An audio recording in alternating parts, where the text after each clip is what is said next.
ഫൈസൽക്ക എനിക്ക് മനസ്സിലാവുന്നില്ല. അവര് ആദില നൂറ എന്ന് പറയുന്ന പെൺകുട്ടി ഒരുപാട് കഷ്ടപ്പെട്ട് ഒരുപാട് സ്ട്രഗിൾ ചെയ്തിട്ടാണ് അവർ ഈ ഒരു പൊസിഷൻ വരെ എത്തിയത്. നിങ്ങളാണ് അവരെ ഇൻവൈറ്റ് ചെയ്തത്. എന്നിലൂടെ, അതായത് എന്റെ അടുത്ത് നിന്നാണ് കോണ്ടാക്ട് മേടിച്ചിട്ട് അവരെ കോണ്ടാക്ട് ചെയ്തതും കോർഡിനേറ്റ് ചെയ്തതും ഞങ്ങൾ എല്ലാവരും ഒരുമിച്ച് വന്നത്. എന്നിട്ട് എന്തുകൊണ്ടാണ് ഫൈസൽക്ക രാവിലെ ഇങ്ങനെ ഒരു പോസ്റ്റ്, അതായത് സമൂഹത്തില് ഇതിൽ നിന്ന് തന്നെ നമുക്ക് മനസ്സിലാക്കാൻ സാധിക്കുന്നുണ്ട് ഫൈസലൊക്കെ പറഞ്ഞ കാര്യം കറക്റ്റ് അല്ല എന്നുള്ളൊരു കാര്യം. ഫൈസലൊക്കെ രാവിലെ പോസ്റ്റ് ഇട്ടേന്ന് പറഞ്ഞു കഴിഞ്ഞാൽ ഞങ്ങളെ വിളിച്ചിട്ടല്ല ആദിലയും നൂറ ഫംഗ്ഷന് വന്നിട്ടുള്ളത് എന്നുള്ളൊരു കാര്യമാണ്. ഇപ്പോൾ റസ്മീൻ പറഞ്ഞിട്ടുണ്ട് എൻ്റെ കയ്യിൽ നിന്ന് നമ്പർ വാങ്ങിച്ചിട്ടാണ് ആദിലയും നൂറയും വിളിച്ചത്, എന്നിട്ട് എന്തിനാണ് ഇങ്ങനെ പറഞ്ഞതെന്നുള്ളൊരു കാര്യം.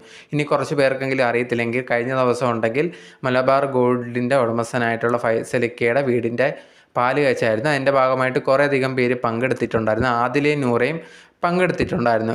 ഇന്ന് രാവിലെ ഉണ്ടെങ്കിൽ ഫൈസലൊക്കെ ഉണ്ടെങ്കിൽ തൻ്റെ ഫേസ്ബുക്കിൽ ഒരു പോസ്റ്റ് ഇട്ടിട്ടുണ്ടായിരുന്നു.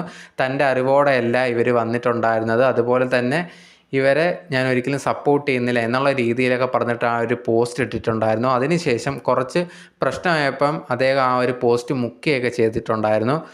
അതിനുശേഷം ഉണ്ടെങ്കിൽ അദ്ദേഹത്തിനെതിരെ ഭയങ്കരമായിട്ട് സോഷ്യൽ മീഡിയയിൽ നെഗറ്റീവ് കമൻസൊക്കെ വന്നുകൊണ്ടിരിക്കുകയാണ്. നിങ്ങളല്ലേ വിളിച്ചിട്ട് അവിടെ വന്നവരെ വിളിക്കാതെ എങ്ങനെയാണ് വരുന്നതെന്നുള്ള കാര്യങ്ങളൊക്കെ ചോദിച്ചുകൊണ്ട് ആൾക്കാർ മെസ്സേജ് ഇടുന്നുണ്ടായിരുന്നു. ഇപ്പോൾ റസ്മിൻ തന്നെ ഇതിന് പറയുന്നുണ്ട് എൻ്റെ കയ്യിൽ നിന്നാണ് നമ്പർ വാങ്ങിച്ചിട്ട് അവരെ വിളിച്ചു എന്നുള്ളൊരു കാര്യം. ഇതിൽ നിന്ന് തന്നെ മനസ്സിലാക്കുന്നുണ്ട് ഫൈസലൊക്കെ പറയുന്നത് തെറ്റാണ് എന്നുള്ളത്.